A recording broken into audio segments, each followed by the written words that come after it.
Hello everyone, my name is Edward Salvador. I am a 6th grade middle school language arts teacher over here in the state of New Jersey. A part of my job involves working collaboratively with team teachers, curriculum instructors, and content area instructors as well to devise plans, assessments, and activities that will work for students with scaffolding techniques, utilizing different learning strategies, and teaching strategies that get our messages across. It's important that when you're working in a group that you work in a way that lets everyone's voice be heard, which can be difficult depending on certain personalities. However, there are some strategies and approaches that you should take in order to diffuse situations and make sure that everyone's voices are being heard.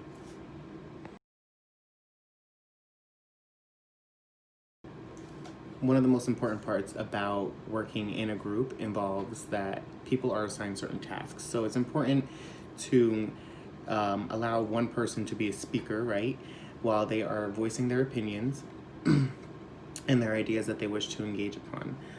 It's also important to assign a timekeeper so that way during your meeting times, especially in a school setting, when you only have a set amount of time to meet and plan throughout the day, that you are staying on task and utilizing your time effectively. And a timekeeper is a great person to keep track of that time and push conversation forward if you find that you are stuck on a certain topic or a debate.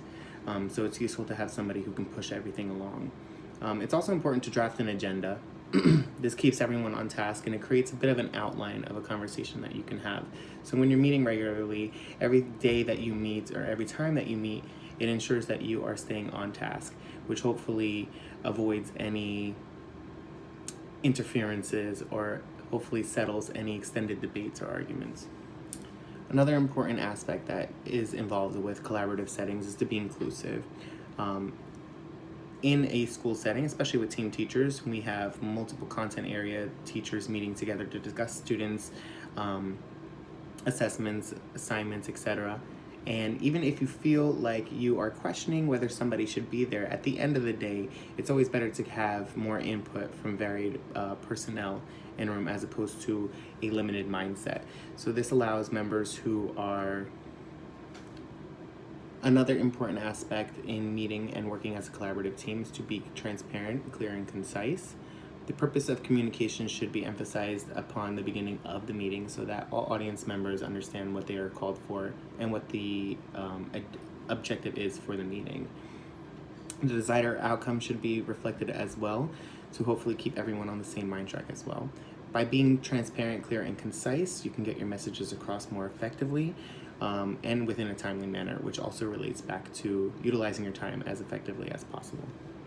Another important factor when working with others in a setting is to be very mindful of showing respect.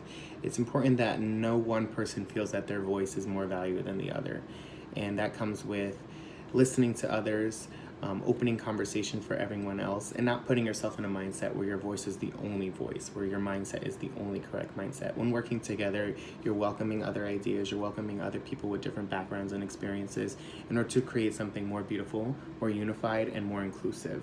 And by showing respect, great ideas, regardless of where they come from, can create wonderful things. Within higher education settings, effective communication can be difficult for a number of reasons. There are many different age groups within a higher educational setting as opposed to a K through 12 setting where your grade level determines the age group of the students in your classroom.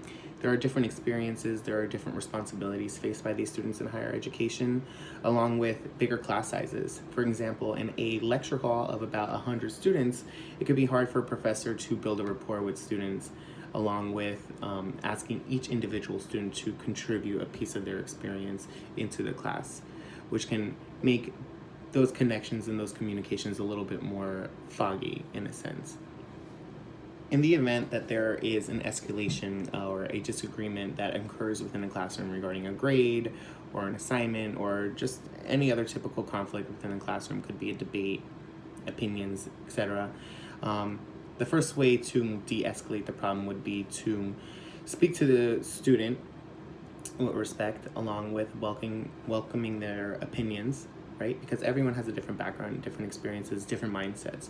So by welcoming them into the conversation and respecting them by giving them their space to speak, you are showing that you're willing to listen, to hear them out, and to offer any suggestions on your own. Another way you can de-escalate a situation when there is a potential disagreement is by offering ways to help or ways that you can contribute to make the situation better. For example, if a student feels like a grade is unfair, an instructor may offer the possibility of tutoring or approaching a subject in a different manner, offering more resources, working with the student in order to overcome those challenges as opposed to strictly just saying that it is their fault. By handling these situations, it's important to grow as an educator, as a student, or as a team member, depending on the scenario that you're in. All of these strategies and approaches are very useful when working with people of various ages, which you see in work settings, in higher educational settings. They're effective in large or small group settings. It's important to be mindful of one's own habits, good or bad, in order to tackle those and be mindful of them when working with others.